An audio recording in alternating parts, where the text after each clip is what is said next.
But it's time to get to it. We're only 6 minutes in, but it's time for the main event. And the reason for that is it's a special week. It's Ahsoka week. It's here, finally, on Disney Plus. We've watched 2 episodes.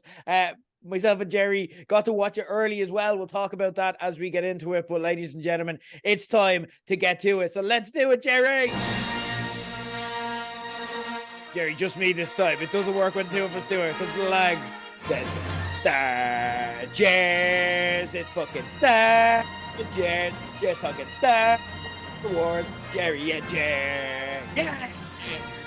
We had to make it a solo show just because Jerry's like a second behind because we're taping this online. It's not just I'm slow. No, Jerry, it's beautiful. Because a long time ago, in a galaxy far, far away, 2 Jerrys got together to discuss their passion, which is Star Wars. And this week, we'll be breaking down the first 2 episodes of Ahsoka in the official return of Star Wars to page 180. Myself, and joining me is the one, the only Jerry. So you're very welcome to page 180, Jerry. We had a big night out. We bumped into each other at the Lighthouse, the Ahsoka premiere. The Lighthouse know how to put on a fucking premiere. That was a night and a half. What were your thoughts before we get to Ahsoka, the show itself? Because we've got a lot to discuss. What were your thoughts on the premiere, and kind of give us a bit for anyone who didn't get to go? It was kind of a secret showing that we both managed to blag tickets for. Talk us through kind of your experience there. I've never been to anything like this before. I've never been to a premiere or any secret showing or anything like this. So we were so unbelievably well treated. I will give it that. You go in, I gave my name for me, my wife, and my son, and everything was fine. You get your tickets, and I'm like, tickets are cool looking. This glossy thing. I'm like, oh my god, this is getting framed, like that type of thing. There was a professional photographer there. We go in, we get our pictures taken. I'm like, I feel like I'm a movie star. I'm like, this is great. Then you walk up, you get your free popcorn, your free drink. I'm like, okay, can I come to all of these things? Like, I don't care what it is. I'll come to all of them. And we went in and we sat down, and there is something about the Lighthouse Cinema. It's just supremely comfortable. The seats are nicer, and I actually fit properly in them. There's a lot of places where I fit in, but I'm like a bit like, it's not. This I just kind of sank in, like, oh yeah, this is the stuff right here. And then you just see that lovely image on the screen. I'm like, oh, we're actually getting to see it early, and we're getting to see it in the cinema. Oh, Jesus. It was brilliant. Absolutely brilliant. I cannot thank the people from Geek Ireland and Dublin Comic Con enough for helping me out.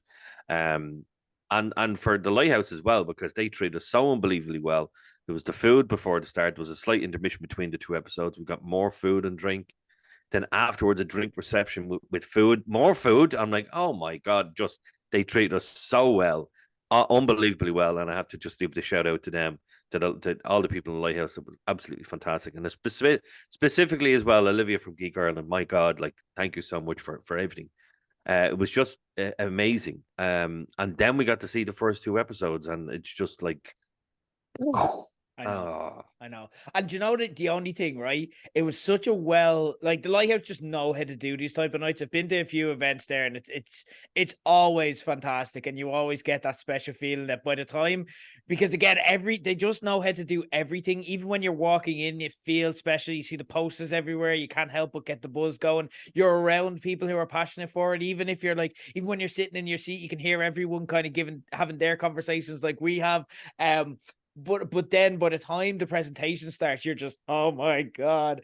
And the only thing I'll say is because it was the first 2 episodes, it's going to be hard to then watch it normally because the cinematic experience, and it works for cinema, and we'll get to that, but the cinematic experience was so immersive. It felt like we're all watching a proper Star Wars movie in the cinema. It just had that special feeling. And that's not even, that's just the kind of the vibe and everything that the Lighthouse laid down, as well as the kind of tone of the show and the way it was able to carry that. But look, we're here to discuss and annoy people who didn't get to go with how good our time was. So we're here to discuss the show itself and break down the first 2 episodes. And as we always do, guys, we're going to give you a spoiler warning first.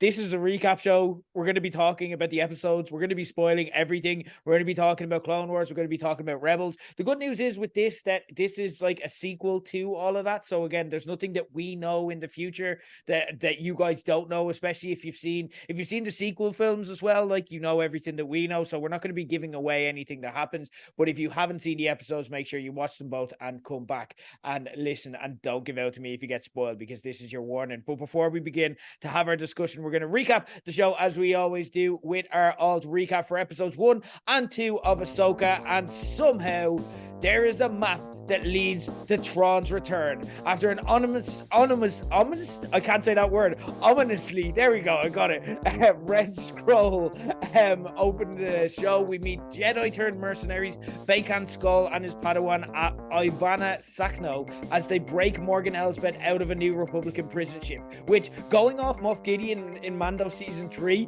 seems like the only thing that ever happens on these prison ships. This is ridiculous, lads. You are terrible at your job. Ahsoka solves a puzzle like she's playing Jedi Survivor to find the map, which, to be fair, she literally is playing Jedi Survivor 24/7 with her actual life, if you think about it. She consults Hera on the map, who recommends she takes it to Sabine because artists like shapes or something. I don't know. It's like how you showed your ma how to use Facebook once, so now she thinks you're basically Steve Jobs, who can fix every slightly technical bit of hardware that she owns. Sabine is now living in Ezra's old tower on the Thal, which sound for feeding the Lotcat, but let's not forget he was also a teenage boy when he disappeared. So what I'm saying here is that a UV light scan of that room and you may only ever enter again in a hazmat suit and PPE. I'm just saying, I would not be sleeping where a teenage boy used to sleep. That just, whatever you're into, Sabine, but not me. After a tense reunion with Ahsoka, Sabine steals the map and manages to decode it, only to lose it to Sakno, who impales her with a lightsaber. Fortunately, Sabine is Mandalorian, badass, and is wearing that sweet plot armor, so she's hacking up beheaded droid corpses again in no time. Elsbeth magics up an entire galaxy using the map and reveals that Thrawn is on the pathway to Peridia, which sounds like a rejected Led Zeppelin song, doesn't it? And she's buying a pathway to Peridia. No, we'll go with the first one, actually. It's grand. Ahsoka and Hera travel to Corellia, where they find the regional supervisor there is like Will Ferrell's character in Austin Powers. Him and his minions basically get asked the same question 3 times and go from "we don't know anything" to lunging at Ahsoka, yelling "for the Empire" for no particular reason. A battle commences where Sakno gets away with the hyperdrive they're building, but Hera and Chopper get a tracking device on the transport. Meanwhile, a fully recovered Sabine digs out her iconic Mandalorian armor, cuts her hair to give her Rebels vibes, then recreates the end of Rebels in live action, leaving with Ahsoka after taking one last look at her mural to her friends, and as Jerry can attest to, nearly making me scream down the entire fucking Lighthouse cinema in the process at that moment. That was great. But will they be too late as Elsbeth is building her portal to get to Thrawn? There's still 6 episodes left, so safe to say, probably not. And that was episode 1, Master and Apprentice, as well as episode 2, Toil and Trouble of Ahsoka. Jerry, that's our recap. That's our thoughts. Now time to get on to what we actually thought of Ahsoka. There was a lot of build up to this. We did an hour and a half preview. We've devoted lives to this. This is 5 years since the end of Rebels, and they basically caught us up with the end of Rebels here.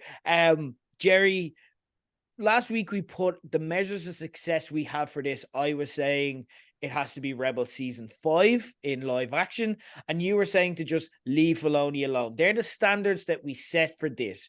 We're 2 episodes in now. We're already 25% of the way through the series. God help us.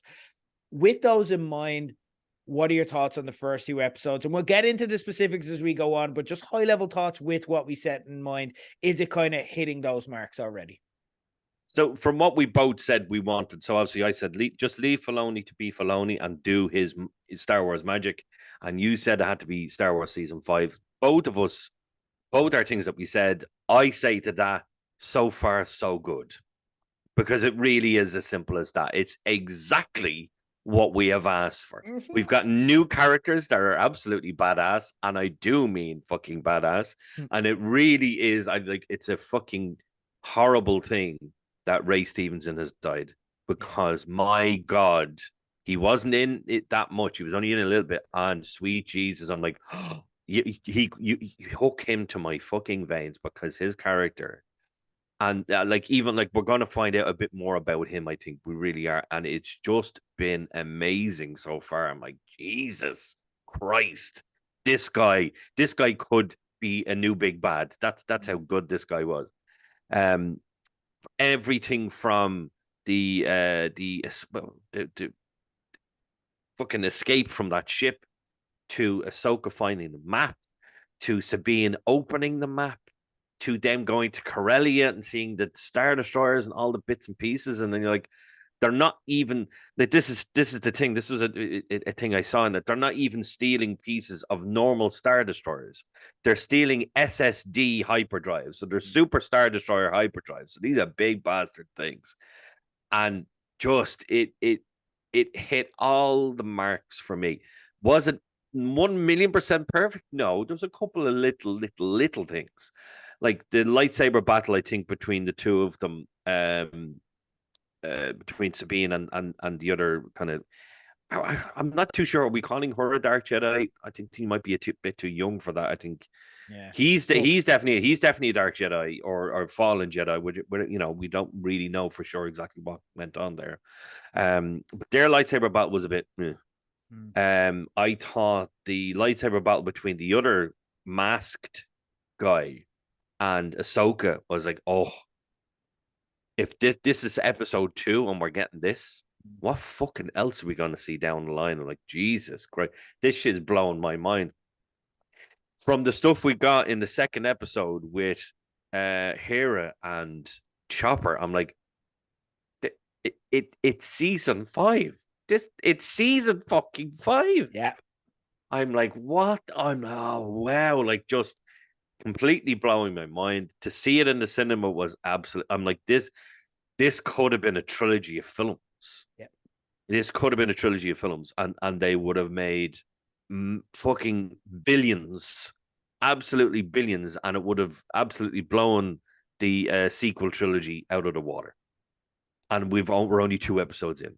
We've seen what, an hour and 45 minutes so far. Just hook it to my don't hook it to my veins, hook it to my penis, because that's how pleasurable this was. That's how pleasurable this was. This was good fucking shit, man. Yes. This I'm looking at this going, this is how I felt when we watched the first season of Mando. Because when we watched the first season of Mando, it was new but familiar. It was good. It was real Star Wars, and that's exactly what this is. I can't say anymore. It's real fucking Star Wars. Yes, I agree. And do you know what impressed me about this? Because I feel very similar in sentiment to you. I loved this, but also I think that, like, we were chatting after episode 1 because there was a little intermission and then we came back for episode 2. And the thing I said after episode 1 to you was, I love how confident it is. It's just taking its time because it knows it's got the good shit. It's like, we're going to give you Tron. We're going to give you Ezra. You know that's coming. We know that's coming. We're getting to it, lads. You're getting the good shit. And now we're just going to sit and chill here and let you live in this amazingly constructed movie-like world. This, of all the projects that we've seen on TV, is the one that for me has the scale and grandiosity that you expect off of Star Wars. It looks and feels like a movie, and not just because we were in a cinema, because if you watch certain episodes of Mando, and even though it, like, the Andor was amazing, like, it was lower budget than a lot of the other ones because it was kind of a more niche product. If you watched episodes of them in that, it might look very small scale. This carried the big screen. It filled every inch of it and looked like its place and gave me such reassurance for Dave Filoni's eventually upcoming movie project that he's going to get it right. And he gets it, knows how to scale it outwards. He's not just an animation specialist. This reminded me of the first, but like in terms of pace, it reminded me of the first 2 episodes of Andor, where they're slower, more deliberate, just setting the backstory for you. They're not playing all the hits, but they're telling the story confidently. And a lot of people, especially casual fans, are kind of, and we'll talk about the casual view, but some people are kind of pushing back on this a little bit, and they're saying it's a bit too slow. And I'm like, it's slow because it knows it's got the good stuff. It is laying the foundation for you, and it is going to absolutely blow you away by the end of it. but also as well, it's just got that composure and confidence. So if you're a fan, you're not worried at all. It has, for me, a Rogue One vibe. I don't feel like Star Wars has felt this ominous and this, like, the stakes were this high since Rogue One, at all times. And watching it in the lighthouse, like I said, gave me like the good kind of Star Wars movie vibes, especially with the opening scroll at the start and the red text as well. Like, Yeah. all of that stuff means something, and it just hits straight away. I love the look of Lothal. I loved a lot of the nods we'll discuss. I think they got so much of the little things right. There's a lot of different character choices, which I'm getting used to, but generally optimistic with. I think I can get on board with, but they're not the same characters that we maybe knew them as, but also they probably shouldn't be. So I think I'll be on par by the end.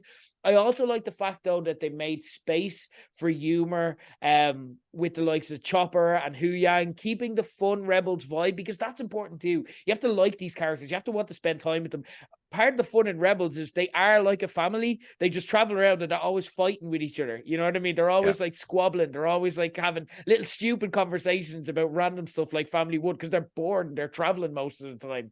But that aspect was important because, again, newer fans who only watch live action, haven't watched the cartoons, will need to love these characters for it to hit the way it's going to hit for us. But also they managed to do that without sacrificing that ominous, dark, shift change tone. It was always there in the background, but you still had those moments of levity. One of the big character changes, though, they had was Rosaria Dawson playing Ahsoka, this time as a kind of old, wizened head, as opposed to kind of Ashley Eckstein's ball of energy and sass that Anakin once used to call snips. Like, that was Ahsoka as we met her. She was always wild. She was always kind of rebellious. She was a teenager as well, which is important to note. Whereas now she's an experienced Jedi who's been through a lot. Did this work for you, though? It is a very different portrayal than we've ever seen. And we've seen bits of Rosario Dawson, so it's not a complete surprise, but seeing it kind of fleshed out in her show, it's not the Ahsoka we remember, but is it a good Ahsoka for you? I think it is, and I'll tell you why. Because obviously the original Ahsoka, she was really only a kid. Let's be honest. She was basically a teenager when we first met her. She was getting trained by this cocky, arrogant fucking her master, fucking Anakin Skywalker. And then she had, by the end of the Clone Wars, she had to just fend for herself. You know, she was just left to her own devices. She matured a bit. She got a little bit older, but she was still that kind of sassiness when we saw her in Rebels. But then you go from being, again, someone who's on their own majority of the time to then somebody who, by the time we see her now, she has been a mentor and a teacher for somebody else. So she's trying to make sure that she gives as much knowledge as she can, but she doesn't want to be what Anakin was or what Anakin turned into. She's trying to be the more mature person to try to be the teacher. And the way I look at it is, when you look at Obi-Wan, Obi-Wan was a little bit more fun in the prequels, but you have to go from that Obi-Wan to the old Alec Guinness Obi-Wan, who is very much a mentor, a teacher, but he's older, he's wizened, he's mature. So that's the way I look at it. You look at Obi-Wan from episode 1 to episode 6, and then you look at Ahsoka from the Clone Wars all the way up to now. And there are going to be changes. She is going to be older. She's going to be wiser. She is determined, is the word I will use, because this is what she wants. It's not just about finding Tron. It's, you find Tron, you find Ezra. That's what it's about. She wants to get the family back together. I think Rosario Dawson is knocking it out of the park. I think she's absolutely fantastic. She couldn't play Ahsoka the way she was, because that was a different time. The Clone Wars, even though it was a war, it was fun to them. It was fun to her and Anakin. This isn't fun now. They were going. She had to go against the Empire. She had to fight her old master and try to kill him. Person that we had, say 20 years previous. It's just not. She has to be different. She has to be played different. And I think Rosario Dawson knocking it out of the park. She is an absolute badass with 2 white lightsabers. Yes. Absolutely badass. And I can't wait to see where this goes. Yeah, I agree with everything you said there. I think the portrayal logically makes total sense when you think of what that Ahsoka went through. You know what I mean? That Ahsoka died the day of Order 66. You know what I mean? Where her friends, the clones that she'd fought through the Clone Wars with, commanded, bonded with, when she returned, she wasn't a Jedi at this stage. She was just coming back to help Mandalore, to help retake Mandalore from Maul when Order 60, and they just won the Battle of Mandalore when Order 66 came through. And the clone army was so happy to see her that they painted all of their helmets as a tribute to Ahsoka. And then when Order 66 came through, those soldiers who held that level of love for her immediately turned on her and tried to kill her, all except for Rex. You know, you think about that. You think about her master's demise, which she later saw Anakin and had to fight him in Rebels in one of the most traumatic things. And again, Anakin, for all intents and purposes, like the fight was, it was a close win for Anakin, for Vader, you know what I mean? But she's had to live with her master dying.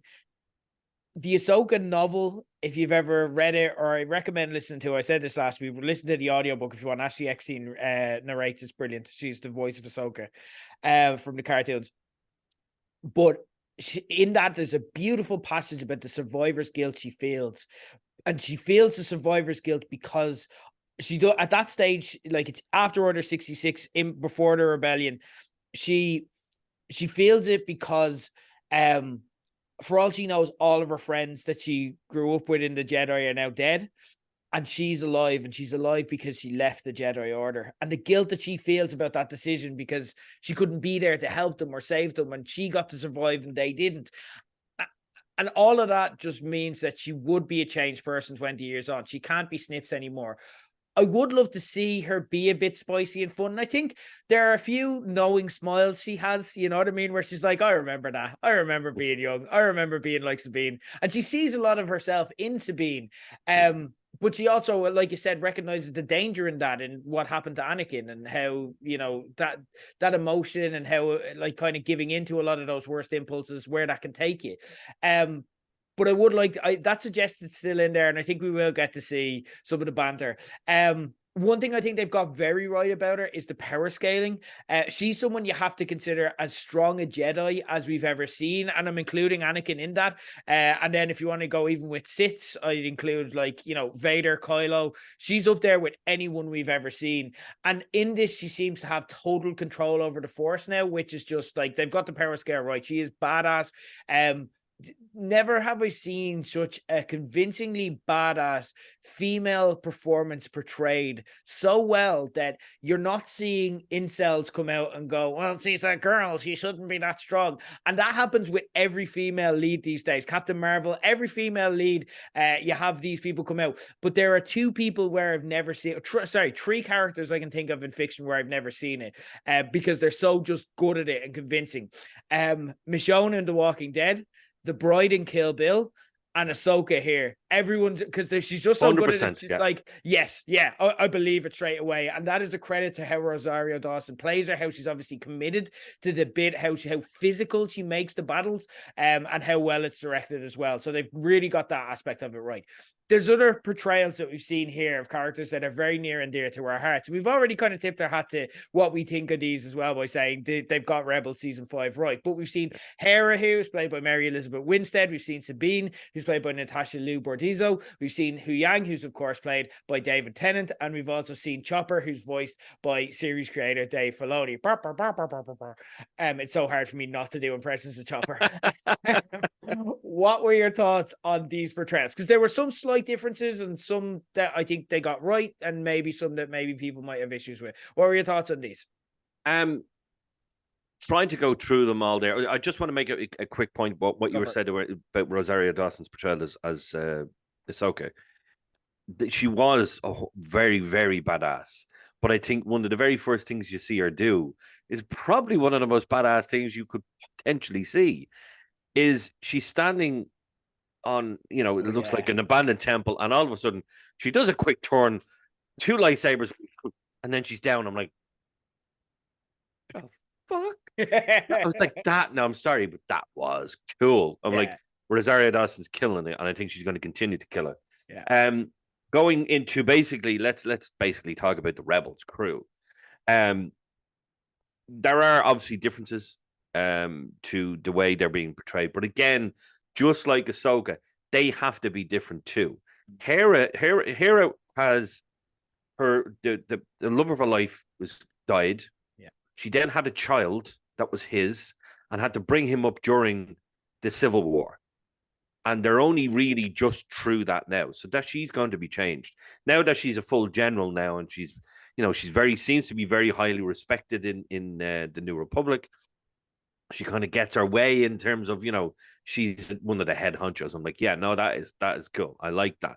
I like that she is higher up in the rankings now, and she's basically one of the leaders.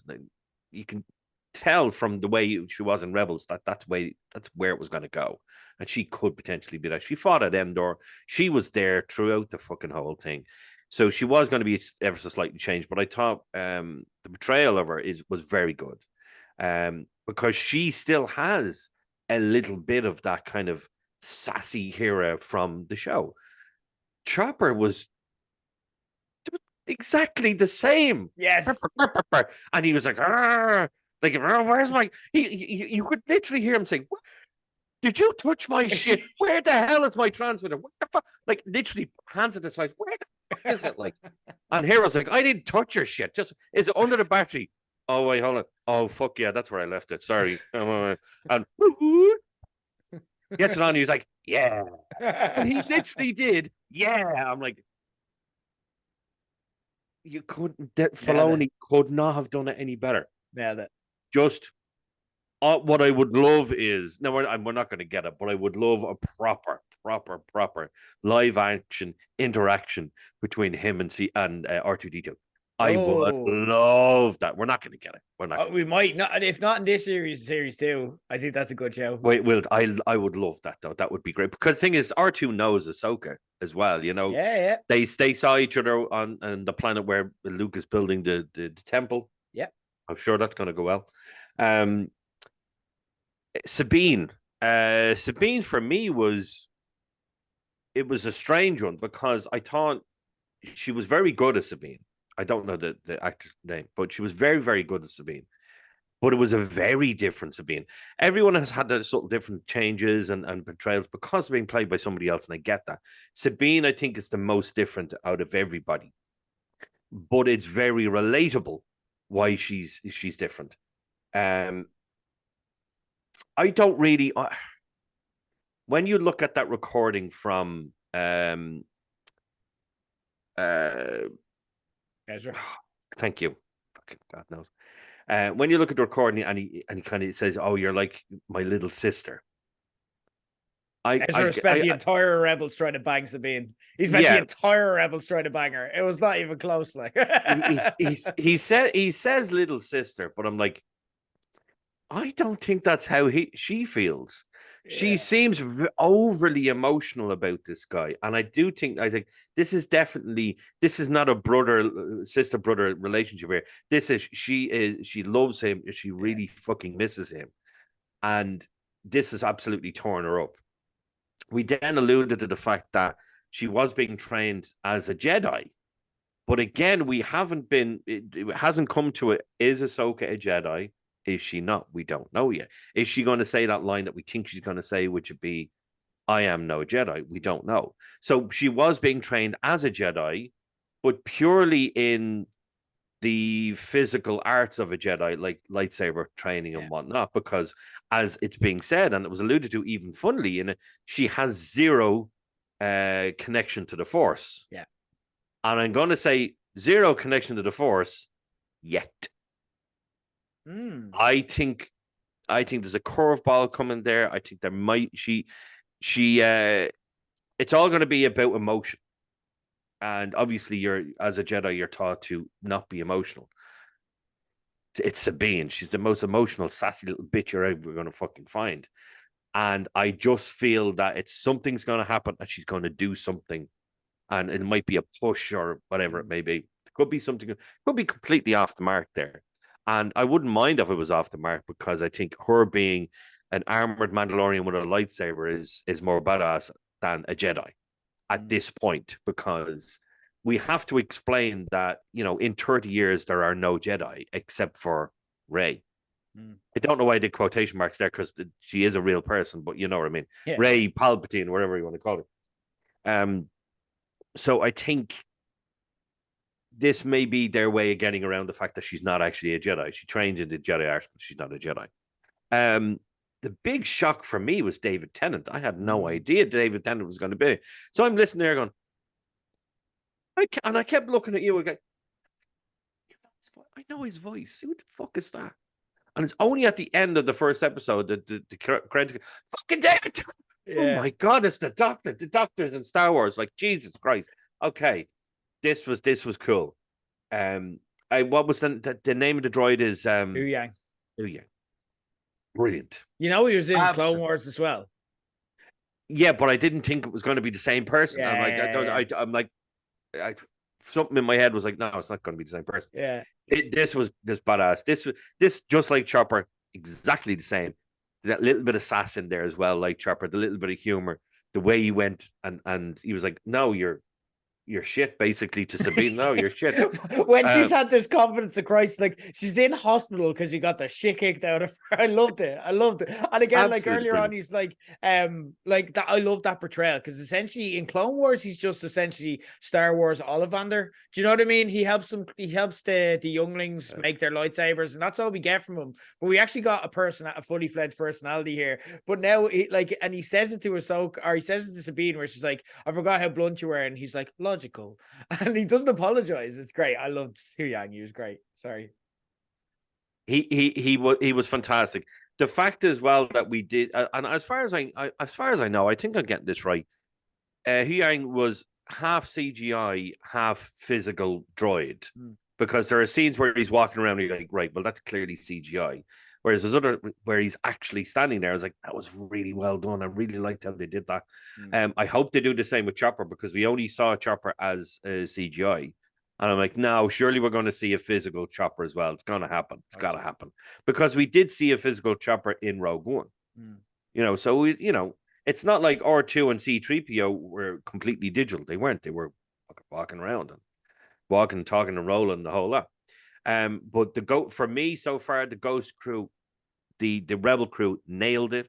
But they understood the assignment. It wasn't just, let's just go straight from Rebels to this. No, it's Rebels years later. It's like looking at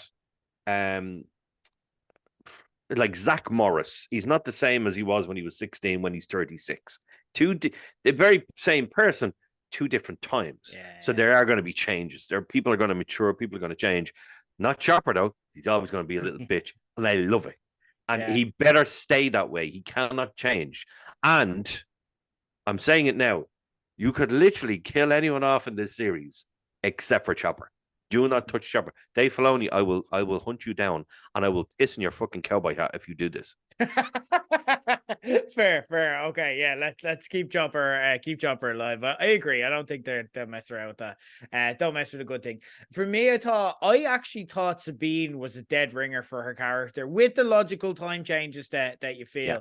It is interesting, like, because again, her and Ezra had that kind of friend zoney relationship where, like, he's trying to bang her the entire time, but like call himself a friend. She's trying to be like, oh no, and like play it off. But really, like, you can tell he's making inroads, and like she's respecting him more, and he's getting in there, but she's just got a wall that he has to climb. And I don't think she expected to lose him. And also as well, you have to consider that Sabine's she has guilt herself, because she was the one who actually helped his plan without knowing that his plan was to leave the crew. Essentially, and if he needed to, she's the one who kind of enabled it to happen, and then she was given his lightsaber and all. So there's a bit of guilt there that she kind of played a part in it, that she was unknowing. But I smiled as soon as she came on screen. I'm like, that's Sabine. They've got her. She's nailed her. Yeah, this is perfect. Hera for me is the one that is just going to take a bit of getting used to, and I can rationalize it in my head where I'm like, she's a mom, you know what I mean? She's older. She's been through some shit. Do you know the one thing, though, that is missing with this performance? And I think, it's nothing against Mary Elizabeth Winstead, but I just loved the original portrayal. Like, Hera, like obviously Hera is a Twi'lek, but like Hera was sexy in Rebels. Do you know what I mean? Like she had the way Vanessa Marshall used to voice her.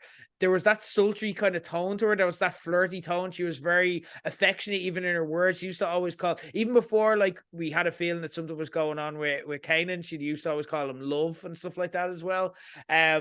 So you know, I felt that was missing, you know, but I did like her sassiness. I did like her, you know, when she was talking to the supervisor and she's like, you know, you need authorization. She's like, done, authorized. And then she's like, I'm not sure that you can. And she's like, wanna bet? And I'm like, yes, that's Hera. That's Hera. Yes. Chopper again, yeah. Like the amount of people that are saying, and you kind of hit the nail on the head, but the amount of people that I'm seeing say online that have never seen Chopper before, and they're like, am I supposed to understand him? Because I do. I understand everything that he said. And it's like, yeah, no, that's Chopper. It is. You get it straight away. Yeah. And then, like everyone else who's never seen him before is like, is Chopper cursing? And it's like, yes, he is very much cursing. What do you think he's saying? He's saying they just can't, they can do it because it's droids technically. Yeah. But he's very much saying it. And Hu Yang as well, yeah, fantastic, just spikely, bloody logical. Loved it. Loved the portrayals. Again, I think just Hera I'll have to get used to. And to being like kind of the character turn and stuff like that as well. I think part of the gap between Ahsoka and Sabine is just we don't understand what the rift was, and we haven't seen them go with it. And again, you made a very good point that Star Wars doesn't tend to do that. It just tends to tell us things, and we just have to go with it. And they might show a snippet of a flashback, but we have to fill in a lot of the blanks themselves. What are your thoughts on the kind of rift between them or the tension between them? Because again, that's something that we've never seen before. And here's the thing. Ahsoka and Sabine in Rebels don't have a relationship really. They end the show together, but we didn't see them hang out much. There was none of this is completely brand new. So if you're watching this, having never watched Rebels or Clone Wars, you haven't missed anything. We're just as clueless as you are. So what are your thoughts on this kind of twist that we seem to be getting? I think it may have been a thing where, I don't know. Obviously, we don't know who went to who and said, I want to be, you know, I want to train you as a Jedi, or I want to be a Jedi. We don't know. We don't know how it came about. But I would imagine that there was frustration between both of them. And the reason is that it was for the same reason. It's the fact that Sabine has zero connection to the Force at all. So it would have been, she was getting frustrated because she couldn't do it. Ahsoka was getting frustrated because she couldn't teach her to do it. And she was like, I got to be better than the people before me. I got to be better than my master. I have to do this properly. I have to make sure that she actually does this right and she does it safely and whatnot.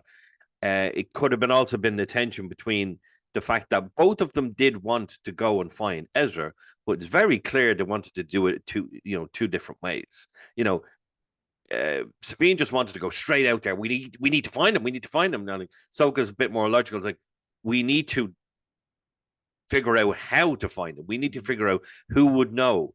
Where are they? We have to find, and it's like, I'd imagine that's where part of the frustration was. So it's probably a sense of she couldn't be fully trained because she'd no connection to the Force, and that frustrated both of them because one, she couldn't, you know, she wasn't getting it, and two, the fact that Ahsoka couldn't do it, and Ahsoka's getting frustrated. She was like, I'm not doing this right. There's something wrong here. I don't know why. But it's not necessarily a bad thing. You know, we're getting to the stage now where she doesn't have to have connection to the Force. Teach her to use the lightsaber. She's absolutely badass. If she's half as badass as you with a lightsaber by the end of this series, great. Absolutely fucking brilliant. But I imagine it was the fact that you've got this tension between them simply because Ahsoka walked away. And we know it was Ahsoka that walked away. It wasn't Sabine that walked away. And it had to have been down to frustration between the two of them, the fact that one couldn't be taught and the other couldn't teach. Yeah. Do you know what I find interesting? I know Ahsoka is training her very differently to how Ahsoka herself was trained by Anakin. And she's getting stuff wrong. Like this is a weird niche thing. So I train leaders in my day job. Okay, so I train people how to lead and kind of coach and manage other people and stuff like that as well. That's part of my job. And I can spot some of the mistakes she's making and some of the things that Anakin Anakin, who is a reluctant master. You know what I mean? He didn't want a Padawan, but Ahsoka kind of grew on him in the Clone Wars movie, and he accepted her by the end. But some of the things that he unknowingly got right that he was just naturally good at, and she's deviating from that script by trying to put Sabine in a box and trying to be responsible with her and trying to teach her and make her different and resist a lot of the things that make Sabine Sabine. You see, even in the discussion that Ahsoka has with Hera, and Hera is very accepting of Sabine. She understands her. She has that almost motherly, unconditional love for Sabine, and she just gets her inherently, where she's like, yeah, she's gone off to find somewhere to think where she has a bit of peace. And then literally Hu Yang confirms that that's exactly what she's doing. Hera just gets it. Whereas Sabine is trying to stop that impulsiveness. And what Anakin did well, and that's always going to great. Like, again, if you have someone trying to lead that way against someone who has that impulsiveness, no, you can't. It's always going to be a clash. And the leader is the one who has to be the one to flex. So with Anakin, what he got right with Ahsoka, and it makes sense why she's not doing this, because she's trying to be the anti-Anakin, because she saw where that led him. But she's wrong here. What he got right is when Ahsoka started to be rebellious against him, he used to pull her aside and say, look, I get it. I was the exact same. And he'd relate to her and he'd calm her down and he'd be like, look, just go with me. I get it. I know what you want, but this is what we have to do now. And then usually, like, what it ended up happening was they break the rules anyway, but they do it eventually. And it built that trust with Ahsoka that if I listen to Anakin, he will steer me in the right direction. And that's what you have to do as a leader. And that's what Ahsoka's getting wrong. So it's very interesting to see. But I'd love to get just a bit of that journey, because I think you've nailed I think we've got to the crux of what the issue is. But again, I'd love to see some of it because it's all very unexplained. We've seen none of their relationship. This is the first time we're seeing it, and it's after something's gone wrong. So I don't know, just give me a little taste of it, and we fill in the blanks from there. I want to talk about Elsbeth, because we learn here, and this made a lot of sense, especially considering she effectively went toe-to-toe with Ahsoka when we saw them fighting the Mandalorian, although Ahsoka deservedly won. That was kind of explained with a nice twist here, especially for longer-term fans, and also people who've played Fallen Order and Jedi Survivor, when it was told that Elsbeth was a Night Sister. Now, you may ask yourself, what is a Night Sister of Dathomir? And let me just give you a brief history lesson of Dathomir. So Dathomir was a home to a clan of witches previously led by Mother Talzin, who was mother to Maul and his brother Savage Opress, who are part of the Night Brothers, who live in that planet to serve their sisters. Maul and Savage were given special powers to become Palpatine's apprentices, which of course led us to episode 1, where Maul was turned into a Sith, whereas things didn't turn out so well for Savage.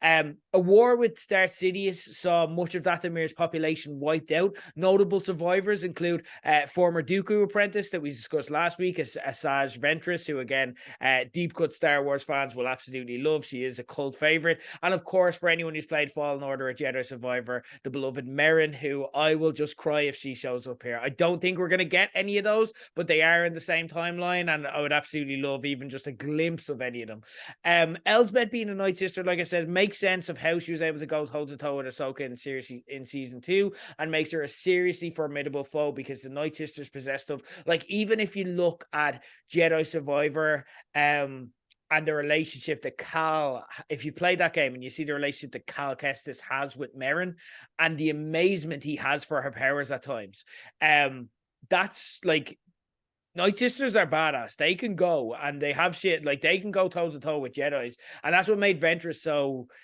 special, because she had powers of both and she could kind of cross both worlds. So she was badass too.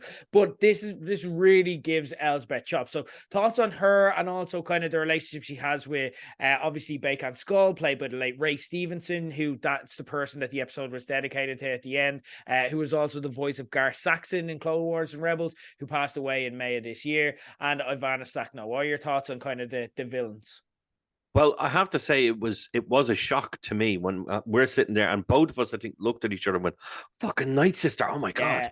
Oh, like this is I'm telling you, this is Filoni at his best, because he's bringing everything that he brought in the Clone Wars and Rebels, and he's bringing them to live action. I'm like, yeah, and we haven't seen Elsbeth at her best yet, because when it comes to the Witches of Dathomir, they're not like Ventress is different because she was able to channel the Force and she had those magical abilities that the witches had. Elsbeth, what you see with the Night Sisters is that, and especially Mother Talzin, like Jesus, she nearly got Dooku. And we all know Dooku is a powerful fucking Sith. She nearly got Dooku. She was that close to killing him. That close to killing him. So we could potentially see something like that with Elspeth. And I really hope we do, because it just gives that extra layer of Filoniness in this show. Because to see a fully fledged Night Sister, not just the way she was, but like proper Night Sister, I'm like, oh yes, I'm like, please, come on, Filoni, we want, come on, it's gonna be great. Her interactions now with the Ray Stevenson character, we don't really know, because we don't know that relationship. Are they simply mercenaries that have been hired by her, or is it someone else? Where did they come from? Who? Why are they dark Jedi? Because it hasn't been established exactly what they are. We know they're not Jedi. That much. We know they were. Ray Stevens' character was a Jedi. We know that much, but we don't know who much about the other character. We don't know about what has happened to them since the end of the Clone Wars. We simply don't know. And I think that's what intrigues me the most about this. We don't need to have everything shoved down our fucking throats, every last little detail. The fact that we're probably going to get a bit more about them will be great, but I like the fact that we're like having to imagine where they came from, what are they doing, who's behind it all. It's great. We talked last week about how my theories as to maybe Ezra is this other masked kind of dark Jedi force wheel or whatever it is. And I think after watching those first 2 episodes, getting less and less likely, because now we learn how far away potentially they are. They're not just in a couple of systems away. We're talking about a full fucking galaxy away. I'm like, how's that going to work? So it's clear that obviously these two, I'm just going to call them Dark Jedi. These two Dark Jedi have not been working with Thrawn. They want to work with Thrawn, because he Ray Stevens even says in the episode, he's asked, what are we going to do if we get this Thrawn? He said, power like you've never had. And I'm like, that's very interesting. What does it mean? It's a very interesting thing to say. What does it actually mean? Are we talking about they're going to become more powerful in the Force? Or are they talking about a new empire? What exactly are they talking about? And we don't know. And that's what excites me. Because again, I was like, you have to do that little bit of guessing. Like, oh, I like this. I like this. 3 fucking great characters that have a bit of an aura about them, a bit of mysteriousness about them. When you first see the 2 of them, and I saw this during the week, somebody compared it. It's like looking at episode 1 except the dark side. And I'm like, when you look at the first few minutes of episode 1, you see the 2 Jedi going onto the Trade Federation ship, and then they have to escape. It's the same thing, except with Dark Jedi. And I'm like, that's actually great. Now, when people actually figure that out, you're like, oh, they just copied. No, it wasn't a copy. It was a callback, I think, to maybe what episode 1 was. But it wasn't the same. It was completely different. As the fact that, Ray Stevens goes up, I am no Jedi, impales the guy. I'm like, fucking hell, Jesus Christ. And they absolutely, what I found strange though was that ship, all they had was this shuttle, right? But yet when Hera and Ahsoka get there, and Home 1 is there, and it was great to see Home 1. Fucking love seeing Home 1. The other ship is actually in bits. Like there's bits flying off the hull. I'm like, what happened there?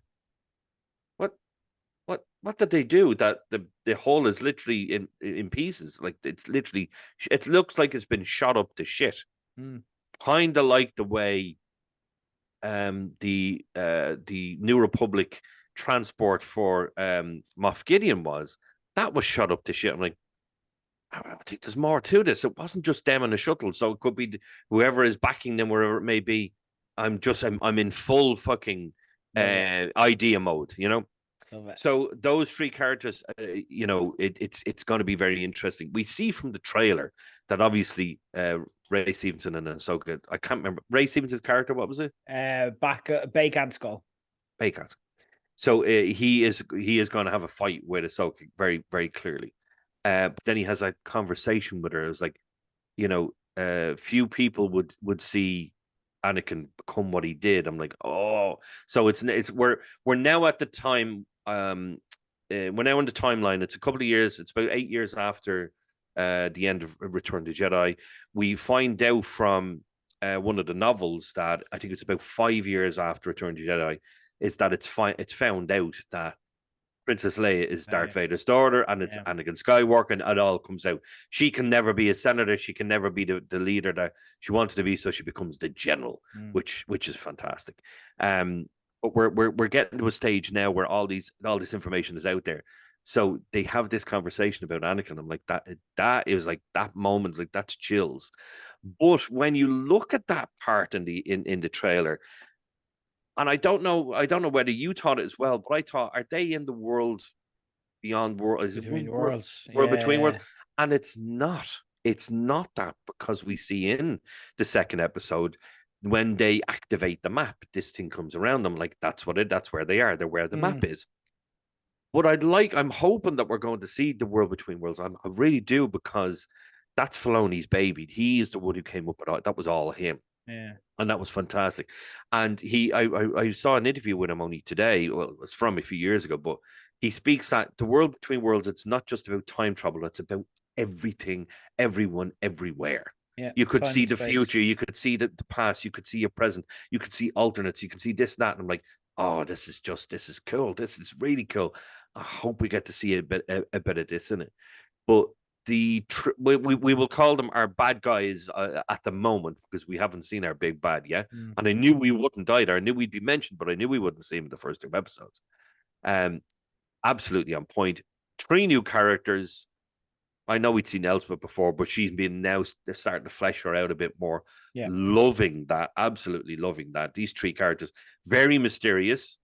Can't wait to find out more. But wouldn't be too pissed off if I didn't find out too much more, because that air of mystery is what Star Wars really is all about. We didn't know anything about the Emperor. Nothing. Nada. Zilch. Only that he was the Emperor. And then he's this badass fucker in the episode 6. And you're like, yeah. Of course, he gets fleshed out in 1, 2, and 3. But I'm like, didn't need to be, because we loved him, but we loved the fact that he was fleshed out. Yeah. So very excited to see where these 3 characters go. Elspeth, to me, is going to be the very interesting one. It's like, where are we going with this Night Sister stuff? I want to know, because you don't just mention that willy-nilly. You don't. No. There's some sort of magical something coming. 100%. I know that for a fact. So we will see how it goes. What is very interesting to me is that Thrawn is a military man. He's fiercely loyal to, like, again, things we know. Thrawn, just again, there are parts of Thrawn where he's just not a bad guy. Like, he's fiercely loyal to anyone who's loyal to him. He's loyal to his ship. He feels a devotion towards the people that work for him, to protect them and to not kind of sacrifice their lives or put them in danger necessarily, which is why he's willing to lose the battle sometimes to kind of win the war. He's very logical. He has a lot of respect for Hera and her flying abilities, and also the fact her skills as a general as well. He's a lot of respect for, like, on a peer level. He's a lot of respect for Sabine, because again, he's an art enthusiast as well, and just kind of the skills that she has as well. One thing he has no respect for and no understanding of is the Force, magic, the mystical element of Star Wars. It's something which is completely foreign to him. So it's strange to me that a Night Sister and 2 Dark Jedis essentially are now leading the chase to find Thrawn. How did that happen? Why are they devoted to him? I don't think that it's a plot hole. I think Dave Filoni wrote all of this. So again, we're in safe hands. He's written every episode here. But it is an interesting thing to look out for, that I want to kind of just mention there, because again, it's just, this isn't his bag. He does not respect He doesn't respect Ezra. He doesn't respect Kanan. He doesn't respect Jedis. They're a nuisance to him. He doesn't understand it. He doesn't want any part of it, and he thinks he's better and above it. He thinks it's child play. So again, why would he get in bed with these people, and why are they leading the charge to chase him? Interesting turn. Anyway, there was only one Jedi that he did respect, and that was Anakin Skywalker. They worked together during the Clone Wars on the mission. Great show. And he did respect him. But it came then to knowing that he knew Vader was Anakin when nobody else did apart from the Emperor. And he kept goading. This was what I loved about this particular book. He kept goading Vader by saying, oh, well, Anakin Skywalker would do it this way. And like, I'm not Anakin Skywalker. And then there's this conversation that they have at the end of the book where he basically says, I know you're Anakin, without saying I know you're Anakin. And Vader just says, Anakin Skywalker is dead. Yeah. And he's never coming back. And it was from that point, Thrawn was like, understood. And that was it.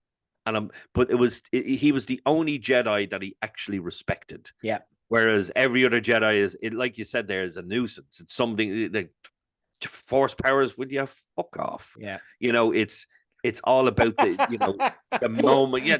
I love Jerry. Well, yeah, fuck off. Well, yeah, fuck off, Ezra, you little bollock. Go away out. I grew up to fucking sweep the garden, will you? Jesus. But it is going to be interesting because obviously these three dark forces are looking for the two of them. And I'm like, are we going to, when it comes to Thrawn, like that, he as you said, he's no respect for the Force or anything like that because it's something that he doesn't understand, because it's something that he can't feel, it's something he can't control. Like even when he went up against that, what was that being that was on the planet, it was like Yondu. Is it Yondu? I know here or B. You know what I'm talking about. Yeah, I get it. And that was his first real defeat. That was his first Bendu. That was his first real defeat in Rebels. And then they allude to that then in the Thrawn books, the fact that he had this crippling defeat to the Rebels, and the Emperor wasn't happy with him. Vader wasn't happy with him. They were like, how did you get beaten by this so-called entity? And we're like, it was like, and it's dead now. It's fine. I got rid of it. It's not dead. It's still there. It's the Bendu is still around. But he has, as you said, absolutely no respect for the Force. He respects what he can see, what he can hear, what he can feel. That's what he is. That's how he works. As I said to you, he's essentially the Sherlock Holmes of the Star Wars universe. Mm-hmm. So if he doesn't understand something, it's not real. Like, I don't care. Agreed. I know your tactics. I know your flaws. I know I can tell exactly the type of person you are from the picture you hang in your room. But if you can pick something up with your mind, no. But has spending a couple of decades with a Jedi changed his perspective? Interesting. I think so. I don't think we're not getting like the other characters. I know we've seen in the trailer, we've seen him standing there with the white uniform on, and from what it looks like, he's walking onto the bridge of that big fucking spaceship that they're going to find him on. Does that mean he's the same Thrawn? No. Well, it's very interesting to see how this goes. There's a long way to go. Let's talk about some of the Easter eggs, the special touches we had. I want to touch on a couple, and I know you've got an absolute belter that you shared with me earlier on, so I want to leave that one for you to explain to anyone who hasn't seen it or heard it yet. Some things that I appreciated. First off, love the Lothcats and just Lothal in general. And we thought they'd spend a few minutes here. Now we pretty much spent the first 2 episodes here, and I'm delighted with that. It was so good. It looked exactly as we remembered it. The long motorways that we saw Sabine riding on, we spent so much time with the guys in Rebels there that as soon as we saw it, we're like, Lothal. As soon as we saw it in the trailers, we're like, there's Lothal. Ezra's tower, again, I know I joked about it in the alt recap, but again, it's just perfect. It's just exactly the way that you'd imagine it. I loved the Loth Cats. They're such an important part, and animals are such an important part of the kind of Rebels lore and stuff like that as well. And even if that's all we get from them, just even having them and acknowledging them is great. A big thing I loved was Governor Ryder Azadi. And I turned around to you at that stage. I'm like, because it's Clancy Brown. It's the exact same guy. He looks like Azadi, like to the point that I had to believe the design of Ryder was like drawn up with the idea that maybe Clancy Brown might play him in live action one day. The voice is instantly recognizable. It's like, yes. For those who don't know, Azadi is a former Mr. Krabs in Star Wars. He's an former Imperial governor turned rebel. He was also friends with Ezra's parents, who were noted rebels in the Thal, some of the OG rebels before there was even talk of a rebellion. And he was friends with them before they were killed. He's the person who told Ezra that his parents had been killed, and kind of confirmed that to him. So that's it. Ryder's an important person, the character, the governor we saw there. They're some of my favorite ones. Again, they just got Lethal so right. But I want to let you kind of this is something that we said we wanted to see last week, and it's been confirmed since. So go hit us with the bomb. Now we both saw this when we watched the two episodes together, but it was a thing where we saw, we knew it, we even said it, but when somebody actually explains it in a video, you're like, it's 100%. It is 1,000,000%. Was the fact that the end of episode 2 is the end of Rebels season 4. And that's it's as simple as that, because shot for shot, it is the same. You see Sabine coming outside after freshly cutting her hair. She walks outside and she sees Ahsoka's ship with 2 X-Wings. And I'm talking about, this is the end of the Rebels. This one I'm talking about. This exactly shot for shot. She walks outside, she looks up, she sees the ship and the 2 X-Wings. And that's what we got in the episode 2, in the end of episode 2. She's just cut her hair. She's just put the armor on. She walks outside of the tower. She looks up. There's the ship with the 2 X-Wings. It's shot for shot exactly the same. She goes then to see the artwork of her and basically her family. Yeah. And she does the touch of her finger along Ezra's face. And then she hears a noise behind her, and there's Ahsoka standing with the hood over. There's only one difference, one singular difference between both episodes: the fact that Ahsoka wasn't holding a staff. And I'm like, that's clearly something they weren't actually planning on doing when it came to live action, because it's just a staff. It's obviously something that they thought looked cool at the time. Yeah. Like, she's older, she's holding a staff, whatever. But essentially, it was shot for shot exactly the same. So the end of Rebels is now essentially Ahsoka. That's what it is. We're now going on. And I think that, for me, that was perfect. The fact that they did it on the second episode makes it even better, because you got that build up on the little bit slightly cliffhangerish of the episode 1 leading into episode 2, and like, now they're going on their adventure. I'm like, that's it. This is the start. This is just the beginning, like, of where we ended. And what I loved is, like, we didn't put the pieces together last week, but we said all the things. We spoke last week in a preview about how Dave Filoni said after Rebels, he's like, don't assume you know when everything happened. Do you know what I mean? And that shows us, this is why we love Dave Filoni, and he gets it. That shows us that 5 years ago when he wrote that, he's going to be like, we're coming back to this. And in episode 2 of this, that's going to be when I reveal that that's when this happened. You know what I mean? So what's happened in the meantime is, consider this, everything we've seen in The Mandalorian is before this. Leads up to this. So every little thing we've seen is before the end of Rebels, even though Rebels finished before The Mandalorian. Again, not everything is sequential in Star Wars. We currently have a few different series operating across 3 different points in the timeline. So again, amazing stuff and fantastic. And I thought, originally when I saw it, I was like, this is just a reference to it. This is them doing it again, and this is a throwback, and this is like their reunion scene. But no, the fact that it is their scene and they're now placing the end of Rebels into the timeline is just phenomenal. I loved it. It was fantastic. These are scenes that are cool to us and like kind of things that we're looking for, and they're really like as people who have followed the 11 series of animated action that have came before this is a payoff to our investment. There are others, though, and they are maybe even the majority.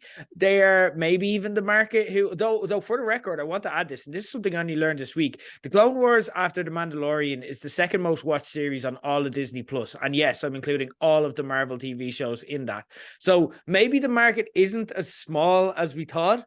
So wow. Yeah, I did not know that, but that's only going to get bigger. That's only going to get bigger because casual fans are going to look at Ahsoka and go, I want to know more. There we go. The question, okay? Because the criticisms that I'm seeing in this show are coming from those casual fans. I want to get some thoughts. I've been hammering like my friends who are watching it, like for example, and contributors to the show.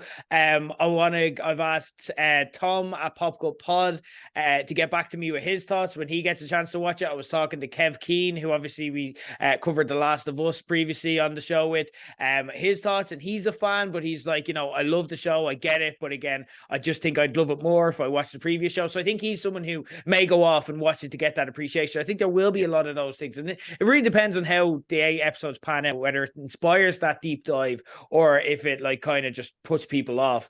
We obviously spoke about, obviously your wife Laura is one of those casual fans who just watches the live action.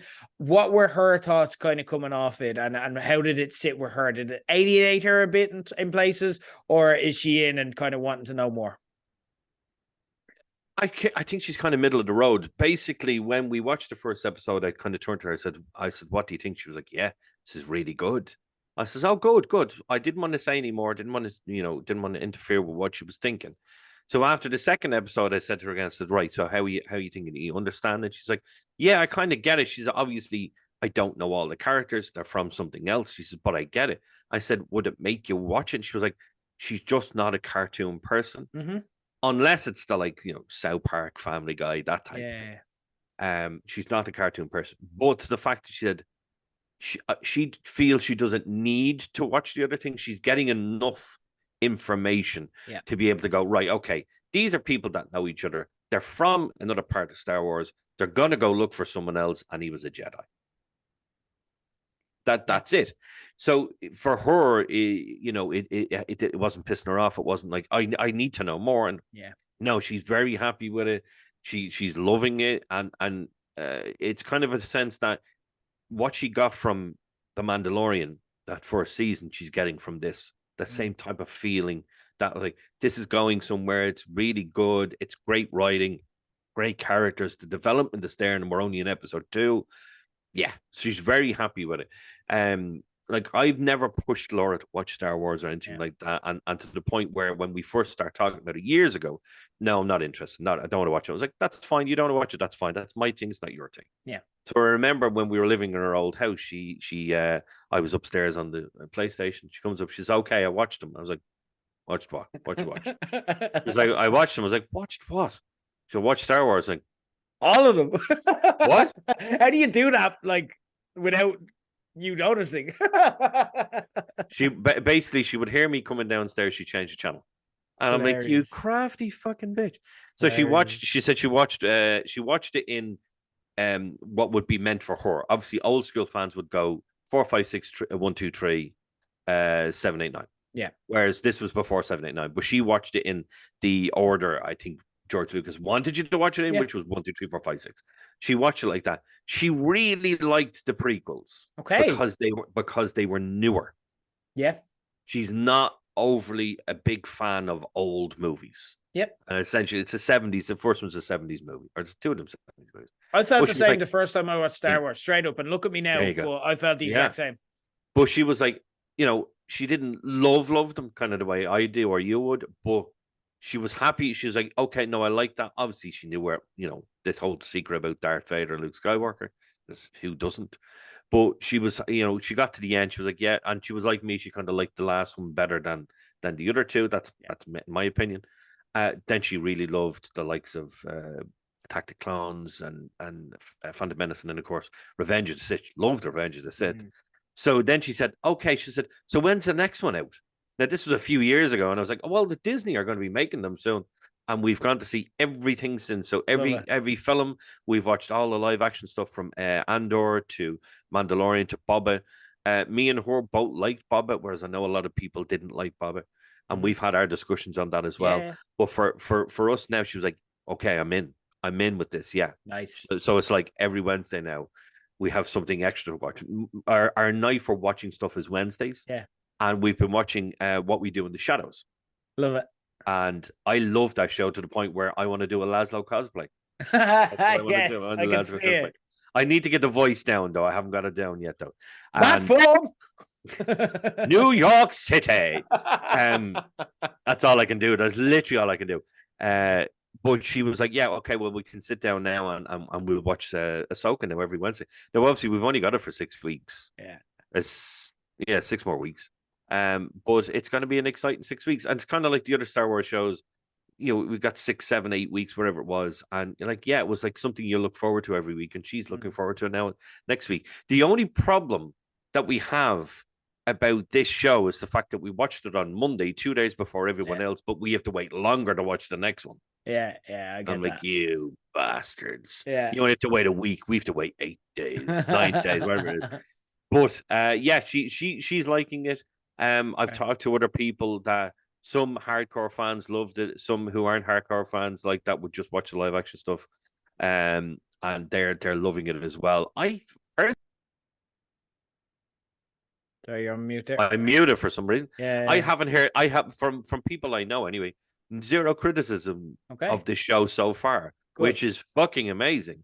You know, Boba Fett and Mandalorian, and I think even Andor had a little bit of criticism at the start of, you know, not all this season of Mando, but other things. Yeah. But this one so far, everyone's loving it, and I'm like, I'm loving that you're loving it. And guys, we want to get the casual view in here because while we're here to kind of help plug any gaps and give you any perspective that you might need to be able to follow along and appreciate it a bit more, we do want to know if this is landing for you, and please do get on. I want to read out one bad review that I saw. It isn't a terrible review, but there was like some criticism in it, and I want to kind of take it at face value and address it. It's from Jack Seal in The Guardian, and I picked a couple of quotes. It says, Ahsoka has plenty of flickers of what made Andor and the early Mandalorian such a ride, but it also suffers from the same syndrome that makes bad Star Wars bad. It's so in awe of franchise lore, it keeps taking our interest for granted. He's speaking of casual fans.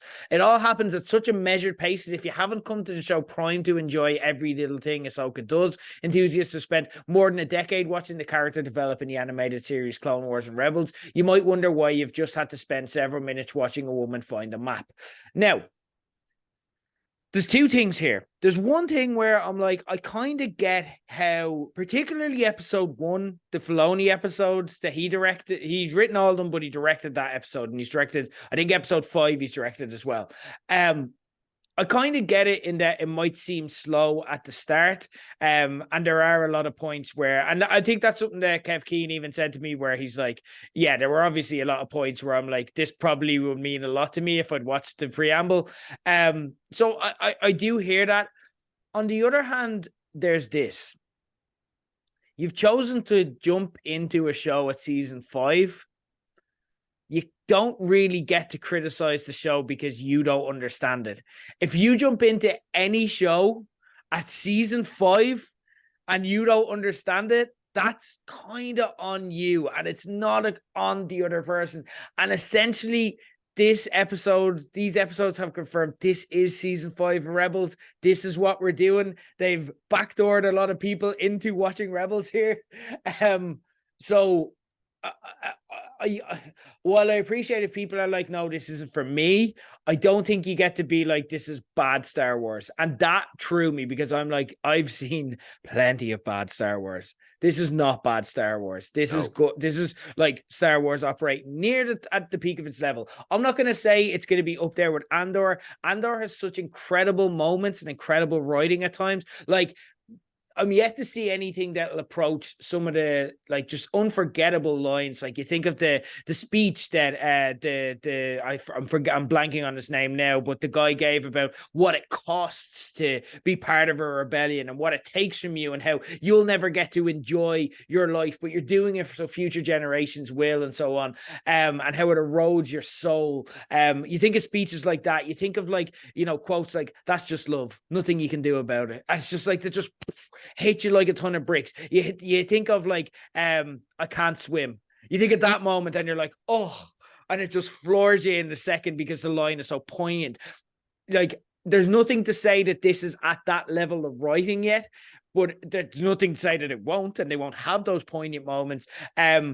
So again, I'm not going to say it's as good as Andor, but it is like on the upper echelon of Star Wars. And if your issue with it is I don't understand a lot of it, I think you've got to accept you've started watching season 5 of a show, and maybe the problem is that rather than the show is bad. Anyway, that's the episode that was. Let's, before we wrap up, talk about next week. Steph Green, who directed episode 2, which arguably was a bit more, I don't know about better, but it was more exciting than episode 1. It had more action and it really started to get into it. This is what the show can do, and just gave us a taste of it. But I imagine that bringing Steph Green back for it will you know, mean that we're getting a similar tone. What do you think? What do you kind of expecting next week, and what does the show need to do to continue kind of its momentum? Well, where we left off is that they found out where the hyperdrive was gone. So if we're going that's where they turn up. That's where they're going to turn up. I'm expecting Ahsoka to have potentially that confrontation with Ray Stevenson's character on the planet. And I'm like, oh, are we getting that a bit early? I'm like, I don't know. Something's going to happen that it's not just Elspeth going off, getting Tron and coming back. I think it's a sense of, you know, they're all going to be on that one ship and it's going to go, and oh shit, we're there. You know, I don't see this show being any type of Mandalorian adventure of the week thing. I don't see that, because there's too much to do, too much to talk about, too much to tell.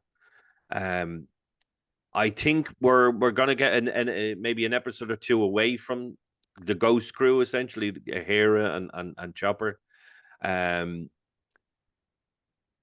It's a difficult one. I don't want to try and predict everything, but I just from logically saying, right, they're going to end up at this planet where this big fucking circular ship is that's going to bring them to Tron. They're going to have a confrontation with the 2 Dark Jedi on the planet. Something's going to happen, but I'm like, nobody's going to die. It's too early for people to be dying just yet, you know. Yeah, I agree. Sorry, just I heard the You're okay. The dog making weird noises. You're okay. Chewie, all right? He's fine. Yeah, he's just a weirdo. He's a weirdo. So I just see the story continuing at a good pace. Not too fast, not too slow, so at a good pace. We're going to get a little bit of a confrontation, maybe the conversation that Ahsoka has with Ray Stevenson's character, and we're going to see potentially how they're going to get from point A to point B. You know, we've seen ships go at hyperdrive. You know, hyperdrive isn't new. What's different about this ship? And I think that's where the Elspeth element comes into play. She's got these, I look like, Jesus. Chewie, calm it down here. Damn it. God damn it. We see this ship, and it's a huge, big ship, and it's got SSD hyperdrives, so more powerful hyperdrives than normal Star Destroyers. There's like 5 or 6 of them, or maybe it could be more of them. I'm not too sure, but there's loads of them in this fucking thing. But then you look at that bridge, and I was like, there's something about the bridge. Even how the holograms appeared of the 2 Dark Jedi talking to Elspeth, I was like, that wasn't normal. That was different. That was like almost her waving her hand type of thing. I'm like, something different about this ship. And like, is it going to take some of the Night Sisters' powers to change how this ship moves? Obviously, we got all these hyperdrives. They're going to go faster than the speed of light, but like how much faster? They're going to have to get to Tron from one galaxy to another. It's not just going, for a couple of hours down the road type of thing. We're This going to is a galaxy far away. far away. This is immeasurable distances, Yeah. and we're like, this is going to be interesting. So I think by the end of this episode, they could be in the galaxy where Tron is. Yeah. Not necessarily seeing Tron or Ezra, but basically getting to the destination. Where do we go from here? Yeah. And, I think that's a good show. And I think I think there is a possibility of a death. Like, I think Ray Stevenson, might be in danger, as much as we mightn't like that because we're a fan of him, leaving kind of the apprentice there alone. But yeah, I think you've got it in one. I think we're nailed on that's what's coming next because it's the only logical next step. I don't think we're necessarily going to see Hera in every episode. I think it's more going to be like the Mandalorian, and that kind of we meet people along the way and then they might all come back together in the end for a big battle or whatever at the culmination. So I think it's more just focused on these 5 characters that we have that'll probably become a force, and by the end of it, I think there's going to be a begrudging nature. Like, they're going to all have to go on the same journey because they all need each other to get to the same end, and they're all looking for the same thing. It's essentially, so like, even if it's, a hostile kind of environment, they're all going to realize that shit, we all have to go to the same place. I think obviously we spoke about your Ezra is the masked man theory. And obviously I think this week it kind of confirmed that theory is goose, but I still like the idea that he's being poisoned by Tron. And hear me out here, because you've got in my head with this theory, okay? Everything in this is pointing, the themes to this are master and apprentice, okay? And you look at it on the face value and you say, well, Ahsoka and Sabine, that's what that is. I don't know. I don't think it is, because I think they are like, if they've given us that straight away, they're like, yeah, look, they're master and apprentice, that's it. But they went to such efforts to kind of, even in the marketing and the build up, master and apprentice, master and apprentice, master and apprentice. I wanted to even look at the way they named their episodes. So their episode naming convention is, first episode is master and apprentice. Second episode is toil and trouble. So blank and blank is the naming convention. I think Ezra and Tron is going to be something that we come out with. What I find interesting is, we're all assuming that Tron is going to be evil and brought Ezra over to the dark side. What if Tron has brought Ezra towards the Chiss? What if they're more united in their goals? What if they meet Ezra and he's like, guys, great to see you. Actually, turns out Tron, not such a bad guy after all, and we've got a bigger problem. You know what I mean? So I'm not saying that's what I think is going to happen. Like, again, it would be much more heartbreaking, but also dramatically tragic, but like entertaining in a way for Ezra to turn to the dark side and the need to redeem him. And that would make sense with a lot of, like, there was, Ezra flirted with the dark side. He was Maul used to call him his apprentice, even though Ezra never went along with that. So there was hints at that, and it would make sense for the character. I do think that is very much still in play, even if he's not the masked man. We do need to find out who the masked man is, though, because it's definitely someone. it is definitely someone, because he's too mysterious not to be someone. But in terms of Ezra, there's a potential for him to have been turned to the dark side. If it's been done by Tron, that is a huge disservice to Tron's character, because in no way, shape, or form in any book or in any series or in anything that has been written about Tron was he ever on the dark side. Yeah, he was never on the dark side. Yeah. He was simply somebody who was working for the Empire, because those aligned with his interests. If it didn't align with his interests, he would have fucking destroyed the Empire. Yeah, no, that's a great point. It's a thing where if Tron has been one that has, if he has seduced him to his way of thinking, then yes. Seducing Ezra to the dark side, no, because in no way was anything to do with the dark side with Tron. There was nothing about Sith or dark side or anything like that with him. He understood what it meant for the Emperor. He understood what it meant for Vader, but it was not his thing. It was to do with the Chiss. Now, it's potential that where they are, because it's very, we don't really know exactly where the Chiss are. in terms of where they are in the galaxy. It's unknown because you don't get to know in the show, because Tron refuses to tell the Emperor and Vader exactly where the Chiss are, because the Chiss are his people. He won't tell them. He refuses to, and he said, you don't need to know that, because the Chiss aren't going to attack you. You don't need to know that, so it's absolutely fine. So it's possible that where they ended up where the Chiss were, the Chiss came looking for it, wherever it may be. Excuse me, wherever it may be. I like the idea of seeing the Chiss and seeing new people, to seeing new ships, to seeing new designs. Eli Vanto. Right. If we get the Chiss, we're getting Eli Vanto. Yeah. If we're getting Eli Vanto, then we're not getting a fully bad guy Tron. Yeah. That's what I want. That's what I want. But are they not building Tron up to be the big bad in the movie? Possibly not. We don't know. We're assuming. We don't know. We're assuming a lot. We don't know. You know, it's possible. And I've seen a lot of chatter about, a lot of people talking about this, is that Moff Gideon, right? So Moff Gideon in the end of season 3 gets killed. Fantastic death. Didn't have a mustache. Nah. Looked exactly like all the other clones that Mando walks past. Is he really dead? Yeah, he is. He is. No, is he really dead? Leave it. I don't want it to be Moff Gideon.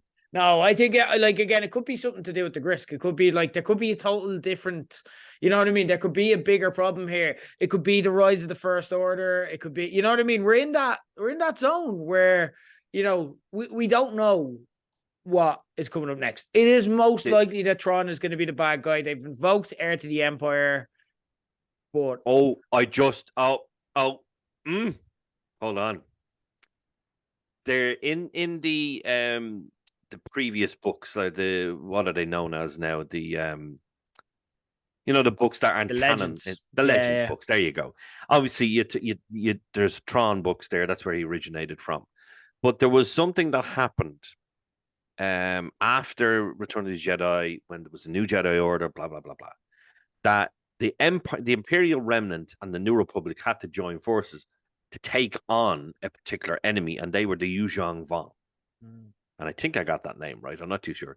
Now, I think they might have changed who the Yuuzhan Vong were in the Tron books, because the Grysk were this new kind of big bad that could potentially destroy the Empire. So is it a thing where they are now, you know, Ezra could be helping Tron against the Grysk, or the Grysks could be the big bad, or we don't really know. The possibilities are endless here. Could be the Grysk, could be Yuuzhan Vong, could just be Tron, and we're just thinking too much into it. Yeah. I'm going to go on the side of Tron is definitely a bad guy, and it's the whole thing about heir to the Empire and the whole lot. But there's more to it than that. And I think if it's not more to it than that, again, they're doing a slight disservice to Tron's character, because he was never about somebody. He was never about conquering. He was never about being the emperor. He was never about that. He was about going up the ranks, certainly, and gaining power, but gaining power for many different reasons. It wasn't just like, I'm an Imperial, I'm a bad guy, let's go around killing people. You see that from Rebels. He's not about that. Like that, he will willingly lose a battle to potentially win the war at the end. Yeah. So he's very logical about what he does. So, and the fact that Filoni wrote a lot of that, he was the one who came up with those ideas. I'm like, I hope he stays true to these characters. Yeah. The fact that he has worked, and this has been said, he has worked with Timothy Zahn, the original writer of Tron, the original writer of the original books, the newer trilogy that came out, and then the Ascendancy trilogy that came out there only recently. Haven't actually read or listened to that yet. I'm going to have to go into that one.